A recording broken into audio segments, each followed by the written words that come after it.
dare you?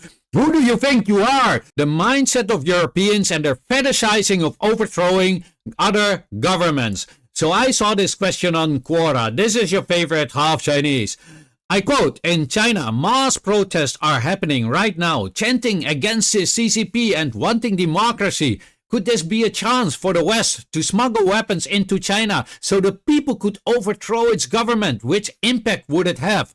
Unquote. Yes, this is a real thing from a real person, not a political figure, even worse, a normal citizen. That's the mindset. And it shows the Western mindset has not changed at all. I am deeply, deeply, deeply ashamed and deeply, deeply sorry for half of my heritage still does not possess the ability to be civilized, and I'm talking about my European side. In fact, this dude from Germany, so he based his fantasy of overthrowing the government of China, so the 1.4 billion people that are having a great life now can live a life of agony, poverty, and under the oppression of Western powers. Just like in the old days when Germany took Qingdao and colonized it, which by the way triggered the Boxers' Rebellion. As the uprising against the foreigners was started because the Germans were so inhumane against the Chinese people that the peasants themselves formed groups and fought with swords and shovels against the foreigner armies. And now the Europeans want to have their way yet again. The inhumane mindset of Europeans should not be forgotten, as we can see it is still very much alive and kicking in the mindset of not only politicians but also ordinary civilians.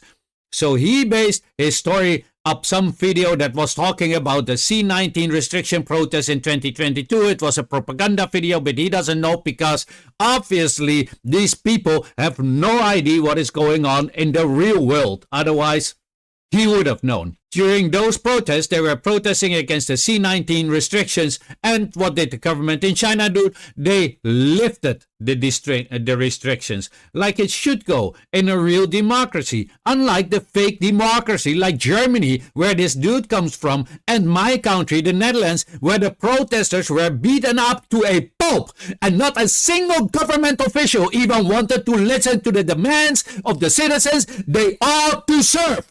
But there are now so many protests all over Europe. Why is there no call for China or Russia or Iran to arm these people so they can overthrow the European regimes? The Europeans would call me outrageous to even think of that. Touch their sovereignty. How dare anybody? And yes, you are totally right, my dear Europeans. And so you should also not touch other countries, their sovereignty. How dare you? Who do you think you are? Constantly wagging your smelly finger at other, constantly waging wars on nations who done you no harm, constantly overthrowing other governments, constantly creating color revolutions. It's outrageous, and thou shall not be forgotten. It is time for the people to speak out now. And if you don't, I deem you as an imperialist, as your ancestors, one who loves to enslave others, one who loves to bring terror to the world, one who loves to colonize others, one whose only culture is that of barbarism. My question to these Western imperialist mindsets is, isn't that you don't want more refugees? What do you think would happen if China would collapse? 1.4 billion potential refugees, 1.4 billion angry Chinese people coming to your nation, knowing that you destroyed their lives. Are you going to be mad if they will do bad things in your country? Or are you finally going to take your responsibility like you should today and say, that is our karma? I leave it at that. I just wanted to share that the imperialistic, barbaric, uncivilized mindset is still alive among the peasants of Europe. Please let me know what you all think of this, but please keep it respectful. We are not uncivilized barbarians, unlike some others. This was your favorite half Chinese, and as always, have a great day.